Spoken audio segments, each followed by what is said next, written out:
సూర్యుడు ధనుర్రాశిలో ప్రవేశించిన పుణ్యకాలాన్ని మనం ధనుర్మాసం అంటాము. ఈ ధనుర్మాసం ప్రారంభమయ్యే రోజునే మనం ధనుర్ సంక్రాంతి అంటాము. ప్రతి నెలలాగానే ఈ ధనుర్మాసం కూడా నెల రోజులు ఉంటుంది. ఈ ధనుర్మాసంలో శ్రీ మహావిష్ణువు మధుసూదనుడిగా శ్రీరంగనాథుడిగా పూజలందుకుంటాడు.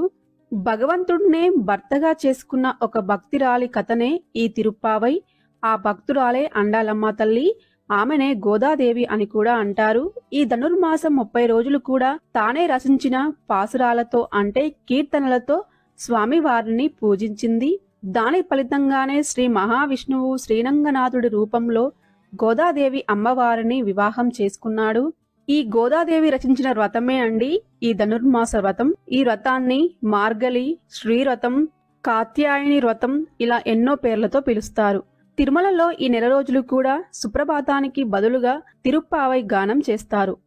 గోదాదేవి ఈ నెల రోజులు కూడా శ్రీరంగనాథుడిని పూజించి ఆఖరి రోజు అంటే భోగి రోజున శ్రీరంగనాథుడిని భర్తగా పొందింది. కావున భోగి రోజున విష్ణుమూర్తి ఆలయాలలో పెద్ద ఎత్తున గోదాదేవి కళ్యాణం జరుగుతుంది.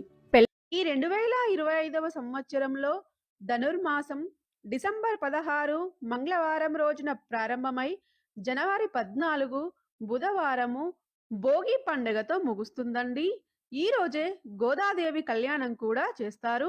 ఈ ధనుర్మాసంలో శ్రీ మహావిష్ణువును నెల రోజులు పూజిస్తే ఆ శ్రీ మహావిష్ణువు అనుగ్రహం తప్పకుండా కలుగుతుంది.